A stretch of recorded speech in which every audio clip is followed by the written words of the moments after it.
Eu não tenho retorno.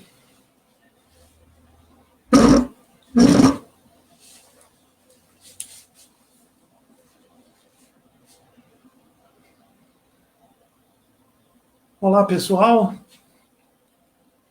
Que Jesus se faça uma presença viva, que abençoe essa nossa intenção de agora, de melhor compreensão da sua palavra. O capítulo de hoje do livro é o de número 7, a semente. A exortação evangélica, numa carta de Paulo de Tarso. E quando semeais, não semeais o corpo que há de nascer, mas o simples grão de trigo ou de outra qualquer semente.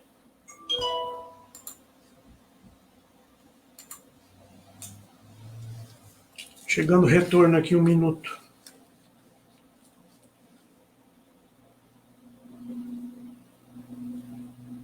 Tudo ok. Então tá bom. Emmanuel nos diz que a semente herdeira do poder divino contém o princípio criador da vida. Toda a semente é um princípio criador da vida. Trabalha em silêncio. Mensageira silenciosa, transmite adiante os valores incorporados da evolução. E é interessante porque essa é uma das passagens das mais significativas, porque traz profundos ensinamentos para a nossa vida cotidiana, para a nossa vida comum, do dia a dia. Nos traz preciosas lições. De forma simples, humilde, silenciosa, toda semente marca o início de extraordinárias conquistas. Muitas vezes, observando uma semente de laranja, nós não paramos para pensar que ali está contido um laranjal inteiro. Né? Uma semente pequenina, pouco observável do lado de fora, mas que traz o germe, que vai enraizar, vai se desenvolver, vai virar uma árvore de algum tipo, vai florescer, vai frutificar e vai passar adiante todas as suas mesmas capacidades. Semente, uma lição humilde e silenciosa das conquistas que nós precisamos realizar. Hoje estamos no controle manual, então está um pouco mais difícil. A semente nos traz uma ideia, mostra a necessidade dos pontos de partida, de trabalho, de início das realizações. Também nos fala dos lugares, dos locais e dos tempos adequados à germinação. Acabamos de dizer sobre a semente da laranja que tem um potencial de virar um laranjal, mas se ela for deixada em cima de uma bancada ao sol, vai morrer esturricada. Ela precisa de determinadas condições, precisa do amparo da terra, da alimentação dos nutrientes que a terra vai fornecer, da água, precisa da luz do sol. Então, para que a semente se desenvolva, se faz necessário tempo, local adequado, condições adequadas à germinação. E isso acontece com a gente também. Nós que somos muito imediatistas, às vezes temos dificuldade de perceber a lição que toda semente nos traz. Porque há sementes que passam muito tempo debaixo da terra sem manifestarem todo o seu potencial, justamente porque não é seu tempo, não é talvez o local adequado, não é? Se nós observarmos esse exemplo da laranja, da semente da laranja, ela necessita de toda a colaboração, mas de um tempo para que ela possa germinar e se desenvolver. A maioria de nós ainda somos muito inquietos, afobados, imediatistas, e não conseguimos aprender essas lições com facilidade. Eu me recordo aqui da passagem de Jesus, de Maria e Marta, as irmãs de Lázaro. Jesus tinha uma grande convivência com esses 3 irmãos. E numa determinada ocasião, estava Jesus na casa, as 2 moças, Maria senta-se aos pés de Jesus para escutar a sua conversa, a sua prosa, os seus ensinamentos, e Marta continua nos seus afazeres domésticos, varrendo a casa, arrumando, se preocupando com as suas tarefas do lar. Ela se vê incomodada com aquela situação, porque Maria estava ali sentada aos pés de Jesus enquanto ela trabalhava, e ela reclama ao Cristo. Ele fala, poxa, Maria sentada aí, e eu aqui me esfalfando, e o Senhor não fala nada, não é? Ao que Jesus vai afirmar, não é? Marta, Marta, por que andas inquieta? Maria ficou com a melhor parte. Essa história traz um simbolismo profundo, porque Marta vai representar a materialidade da vida, que nos solicita, que precisa ser atendida. Não é errado, claro que não, a preocupação nas lidas materiais, mas ela vai representar a materialidade da vida, enquanto Maria vai representar a espiritualidade, ou a busca pela espiritualidade, que a representação maior está em Jesus. Então Maria larga todos os seus afazeres, todas as suas atenções materiais, para escutar a palavra viva, plena do Cristo. Então isso é um simbolismo profundo, não é? Não é que devemos abandonar a vida material, não é esse o sentido, mas de repente dar mais importância às coisas espirituais. E é interessante, porque nós queremos tudo para ontem, né? Não sabemos aguardar nada. A pessoa muitas vezes começa, vai ao centro espírita, busca uma doutrina espiritualista qualquer, e pensa que a sua vida vai se transformar de uma hora para outra. Muitas vezes, não raro, nós começamos a descobrir dentro de nós sombras, dificuldades, equívocos, e queremos ser pessoas melhores, isso é natural em todo mundo, mas não entendemos a lição da semente, que tudo é preciso um tempo de maturação, de maturidade, que é preciso de condições adequadas para que possamos nos desenvolver. Sigamos adiante. Todos nós, como a semente, trazemos infinitos potenciais de realização. Quando já se falou que o homem foi criado à imagem e semelhança de Deus, é mais ou menos por aí, né? Não é a imagem nem física e nem que sejamos iguais a Deus. Os Espíritos nos afirmaram que 3 coisas existem no universo: Deus, Espírito e matéria.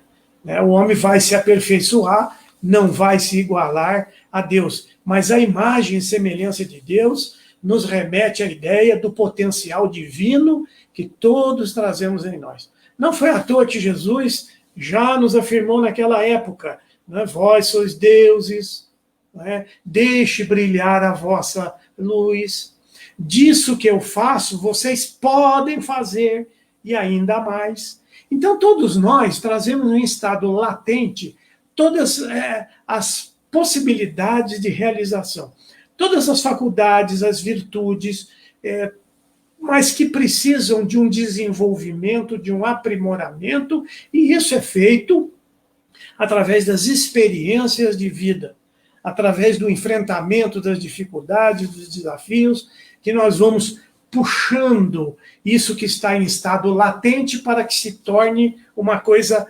patente, uma coisa evidente, uma coisa plena. E, da mesma forma, nós precisamos também de pontos de partida, de trabalho, de realização, dos locais e tempos adequados ao nosso próprio desenvolvimento. Não é? Cada um de nós tem um ritmo de realização. Cada um de nós traz uma bagagem de vivências, de muitas e muitas encarnações. Nenhum de nós foi criado ao nascimento do corpo. Isso é uma ideia equivocada.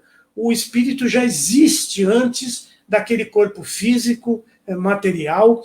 Inclusive, é ele, o espírito, através da sua mente, através do seu perispírito, em processos que ainda são muito desconhecidos de todos nós, o espírito imprime no seu corpo novo todas as características de acordo com as suas necessidades evolutivas.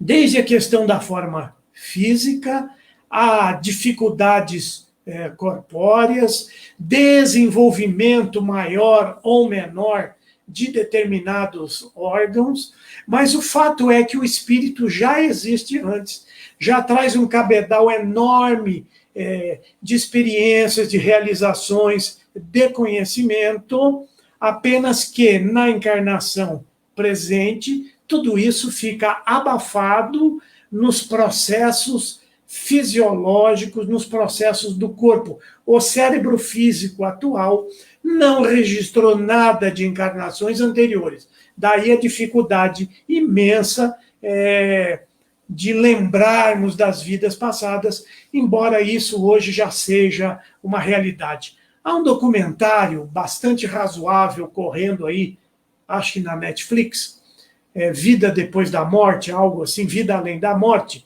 e ele vai nos trazer, não só, tem uma parte até meio chatinha, que são testemunhos de pessoas que tiveram experiências de quase morte, mas há outras bem interessantes, de crianças que até 14, 15 anos recordavam-se de vidas passadas. Não é? E isso é uma coisa, há um tempo atrás nós fomos pesquisar sobre isso, há mais de 18 mil casos registrados nos Estados Unidos. Isso é estudado dentro de universidades. Né? Esse trabalho começa... Há um livro que fala sobre isso, esse documentário, não me recordo o nome do cientista, do pesquisador, mas foi tirado desse livro, onde há relatos impressionantes. Não é? Uma das coisas que já se sabe é que, geralmente, quando a pessoa, ainda quando criança, se lembra de vidas passadas, ela passou muito pouco tempo no mundo espiritual. Ou seja, o tempo que ela desencarnou e reencarnou foi muito pequeno, muito próximo. Então, talvez isso seja um fator que ajude a pessoa a lembrar. Então, a maioria não se lembra, mas nós guardamos isso no inconsciente. Né? E isso se manifesta em nossas vidas.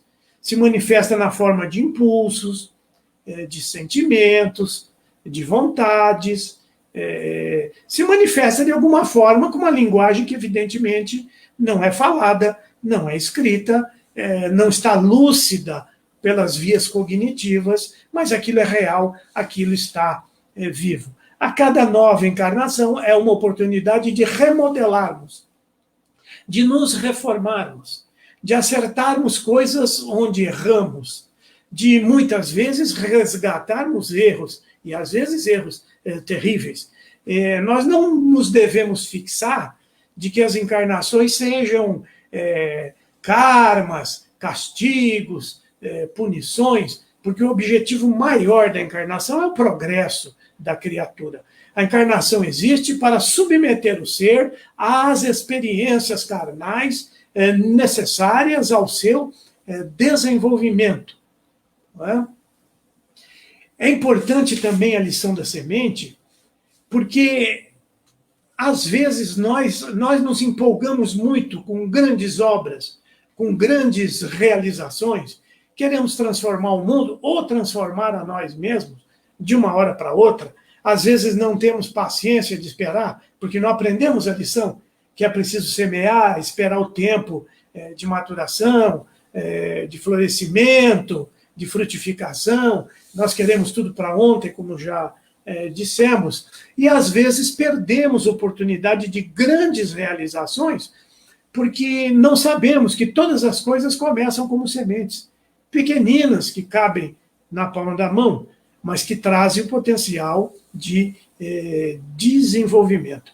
A recomendação de Jesus é que não se perca de vista as pequenas possibilidades. Isso é um convite do Evangelho. Muitas vezes no afã, no desejo de ser uma pessoa melhor, de realizar obras, de ajudar na assistência disso ou daquilo, né? E nós nos sentimos impossibilitados, porque as grandes tarefas não são para quaisquer pessoas, né? Mesmo porque há teorias aí que dizem que esses beneméritos da humanidade, que realizam grandes obras assistenciais que mudam o mundo, geralmente são espíritos profundamente endividados com a própria consciência e que vêm já num processo mais maduro, já mais conscientes, procuram ressarcir, renovar, resgatar, construir onde destruíram, são pessoas mais fortes, mais vividas. Então, isso não é... A gente observa pessoas fazendo coisas maravilhosas e muitas vezes queremos fazer também, mas isso não é para... Cada um tem lá o seu compromisso com a vida, com a própria consciência, tem as tarefas que pode se desenvolver e às vezes nós perdemos oportunidade porque ficamos aguardando um tempo,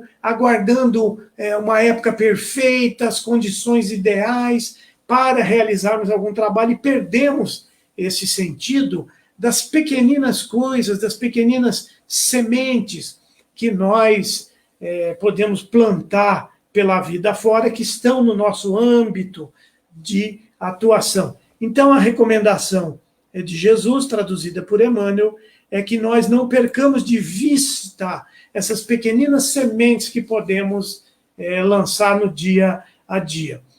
Um gesto amável, é uma semente que se está plantando. Uma conversa edificante. Puxa, o mundo está tão carente de conversas edificantes. É tanta bobagem. É como se diz por aí no meio vegetariano, é tanta abobrinha que se fala, não é? Às vezes as pessoas estão rindo por fora, mas desmoronando por dentro. Uma conversa elevada, não precisa ser nada de tom religioso, né? Não vamos nos tornar chatos. Nós espíritas, vocês sabem que espírita chato é aquele que só fala de espiritismo.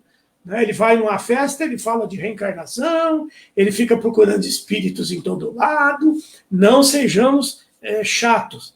Né? Não precisa ser uma conversa de cunho doutrinário. Olha, você está passando um momento porque é seu karma. E, aliás, karma nem faz parte do entendimento espírita, como nós temos falado por aí. É preciso uma melhor compreensão sobre isso. Daí a necessidade de procurarmos conhecer mais o espiritismo, estudarmos mais. Hoje é uma facilidade enorme. Agora, nesse tempo de tantas lives, tem gente que acredita que isso só começou agora. Há coisas no YouTube, desde coisas do Chico Xavier, lá de 1930. O YouTube chegou aqui, acho que em 2006, 2008, mas o pessoal foi postando coisas. Há coisas interessantíssimas, de vultos do espiritismo. Né? Vamos saber como é que foi a vida de um Caibar Chútil, de um Eurípides Barçanufo, né? Um sujeito que até tiro dentro de casa levou por professar a sua crença no espiritismo. Né? Vamos estudar, há tantos livros bons, inspiradores, para que possamos compreender melhor a doutrina. A nossa doutrina está sendo muito pouco explorada e aproveitada no dia a dia, na realização. Certa ocasião, o Simonetti, Richard Simonetti, já desencarnado, espírita conhecido, autor de mais de 60 livros, no seu auditório com mais de 600 pessoas, ele faz uma pergunta simples, se as pessoas acreditavam que o espiritismo já estava bem difundido no Brasil, e a maioria diz que sim. Não é? Claro, no nosso meio nós vivemos muito isso, achamos que isso está espalhando para todo lado, não é? E ele vai contradizer, ele vai dizer, infelizmente não, porque se o espiritismo tivesse bem difundido, pelo menos no Brasil, nós não teríamos tantos crimes, tantas mortes, tantos suicídios, tantos problemas que nós encontramos. Então se faz importantíssimo, é uma condição sem a qual vai ser difícil nós avançarmos com serenidade, com tranquilidade, de conhecermos o espiritismo. Abandonarmos um pouco as mistificações que são feitas por aí, e nos aproximarmos no vínculo maior, porque o espiritismo, para os que são mais novos, o espiritismo era chamado antigamente de o evangelho redivivo, porque a proposta do espiritismo é reviver o evangelho, não trazer suntuosas e novas, mirabolantes interpretações, mas nos dá instrumentos para conhecermos o que é que Jesus quis dizer. Jesus ainda é entendido como um curador, um homem místico, um homem santo. Podemos esquecer essa postura. Jesus é mestre, é professor, foi o único título que ele aceitou. Ó, bom mestre, disse o mancebo rico, que devo eu fazer para encontrar o reino, para entrar na vida eterna? Ao que Jesus retrucou, bom é Deus. Não aceitou esse título, entre aspas, de bom, mas de mestre ele não reclamou. Jesus era um professor e dos melhores, porque já entendeu que o melhor ensinamento é dado pelo exemplo. Jamais perdeu uma oportunidade de nos trazer um ensinamento, jamais teve uma conversa inútil. Agora os Espíritos têm nos perguntado, quanto de conversa inútil que nós temos no nosso dia a dia? Quantos gestos amáveis nós temos ofertado por aí? Deixar que alguém passe a fila na nossa frente. É muito comum, estamos chegando numa fila, a pessoa até aperta o passo para chegar primeiro do que o outro, não é? Às vezes nem tem pressa, está com um dia tranquilo, mas tem que chegar primeiro. Quando o sinaleiro de trânsito abre, todo mundo quer sair primeiro, não é? Às vezes um carro, vivo muito essa situação, o carro está manobrando no meio da rua, o sujeito vem lá de cima e não espera você manobrar. Né? Um gesto de amabilidade, isso pode mudar uma vida, pode mudar o ânimo de uma pessoa, uma conversa elevada. Sejamos nós mensageiros de luz, não de treva, de escuridão. Não é? A cada evento, seja ele geológico, sísmico, pandêmico, não é? Logo aparecem os arautos da desgraça, logo vem aqueles, até infantilmente, acreditando que isso é uma punição de Deus. Que punição de Deus? De Deus só pode vir o que é bom. Não é? Doenças, vírus, bactérias, sempre existiram, fazem parte do cabedal de enfrentamento das dificuldades humanas. Não é? Quantas vezes a pessoa encontra com o outro na rua, como é que vai? Ah, vou indo. Aquela cara de desânimo. Não é? Esses dias, observem os acontecimentos. Às vezes a pessoa tem uma goteirinha na casa, uma infiltraçãozinha de nada numa porta que está entrando água. Né? E ele já acha que o mundo acabou. Tudo está difícil, meu Deus do céu. De repente ele vê na televisão, como aconteceu lá em Belo Horizonte agora, sábado, domingo. Pessoas perderam casas, desabaram casas. A água perdeu tudo que tinha dentro de casa. Que coisa tão mais grave, não é? Não sejamos arautos da desgraça, sejamos espelhos da luz de Deus, ainda que espelhos ruinzinhos, quebradinhos, mas reflitamos a luz. Sejamos mensageiros da paz, da harmonia, do otimismo, da esperança. Está se precisando tanto de esperança em tempos de dificuldades que vivemos. Aliás, quando é que nós não vivemos tempos de dificuldades? Então, uma conversa, uma hora, uma frase podem representar sementes gloriosas para edificação ou edificações imortais. Nós temos um poder de indução que nós desconhecemos. A maioria de nós desconhece. Nós influenciamos as pessoas pela palavra e a palavra vai carregada tanto de vibrações, de ondas e raios de pensamento, como se referia Allan Kardec, mas também tem um efeito psicológico muito grande. Então, muitas vezes, uma palavra representa uma indução, uma semente plantada na mente, no coração de uma pessoa. Quais sementes estamos plantando? Estamos elevando a pessoa? Eu gosto muito de exemplos comuns do dia a dia.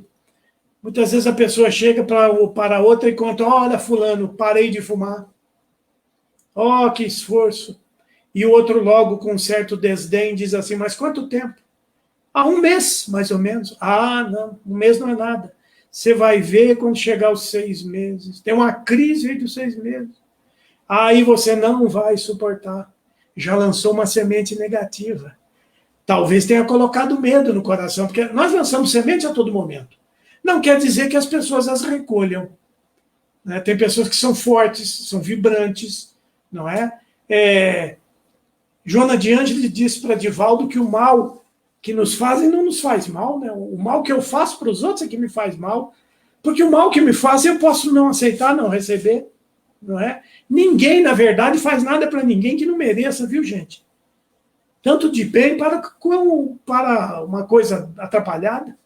Às vezes o sujeito deixa uma herança para alguém lá, para um sobrinho, para um neto, e a herança não chega, né? Às vezes o sujeito faz uma maldade para o outro e a maldade não atinge.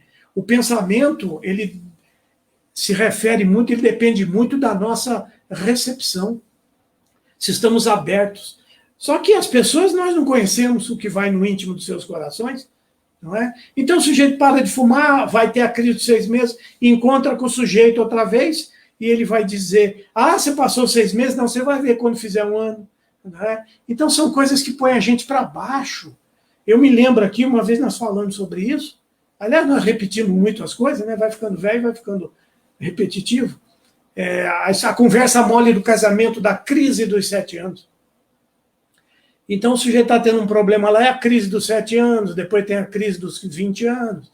Não é? E nós ficamos nos lembrando que crise, casamento tem crise todo ano. Não é? 2 pessoas que eram independentes, vontade própria, cada uma cuidava da sua vida, ainda mais no tempo de hoje, que cada um faz o que quer, de repente precisam conviver, precisam ceder espaço, ceder situações. Então, tem problemas mesmo. Não é? Agora, cuidado com aquilo que nós falamos com o outro, principalmente para crianças, porque até 6, 7 anos, a criança, a sua encarnação fisiológica, evidentemente, já está pronta, mas a sua encarnação psicológica não está completa. É um período onde os pais, os tutores, as pessoas que cuidam dela, da criança, têm a oportunidade de colocar virtudes e combater más inclinações. Isso está no Livro dos Espíritos. Não é? Então, muitas vezes, quando nós xingamos, era comum no meu tempo, hoje não sei se já mudou alguma coisa, era comum você xingar uma criança de burra, quando ela fazia algo errado, seu burro. Não é? E isso falado com muita veemência, a palavra vai carregada de vibrações e de efeitos psicológicos. Então, nós não sabemos o que nós podemos causar nas pessoas. Então, sejamos mais amáveis, cooperativos, esperançosos, otimistas. Ou seja, muita gente procura emprego, né? Jesus tem vaga de empregos, tem serviço para todo mundo, né? Para que sejamos divulgadores da sua palavra. Não na fala, na oratória, porque isso não é para todo mundo, né? Mas nos exemplos, na maneira de vivermos, na expressão das nossas falas, nos nossos atos. Não é? A maioria de nós tem desmentido o que falamos, né? Nos dizemos cristãos, de base moral cristã, mas muitas vezes não agimos como tal. Então vamos pensar nisso. A ideia da semente é essa. Primeiro, nos trazer essa reflexão de que nós temos um potencial, todos nós vamos virar laranjais, seringais e outros tais que vocês quiserem, não é? Mas principalmente que é nas pequeninas coisas, nas pequeninas tarefas, que nós vamos ganhar corpo, crescer, desenvolver e realmente mudar nós mesmos e depois transformarmos o mundo. Muito obrigado pela atenção de vocês. As nossas vibrações de paz, de amor, rogando aos espíritos amigos, nossos guias, orientadores espirituais, que tem essa tarefa, por vezes, difícil, de nos tolerar e nos orientar, ou crianças rebeldes que nós temos sido, que eles possam encontrar mais eco na nossa intimidade, né, que a palavra de Jesus possa, como uma semente pequena que ele mesmo plantou, possa calar fundo nos nossos corações, se enraizar profundamente, se desenvolver, florescer e frutificar nas nossas vidas. Muito obrigado a todos, que tenhamos uma semana repleta de paz, de harmonia, de realizações, com a presença viva de Jesus nos nossos corações. Muito obrigado.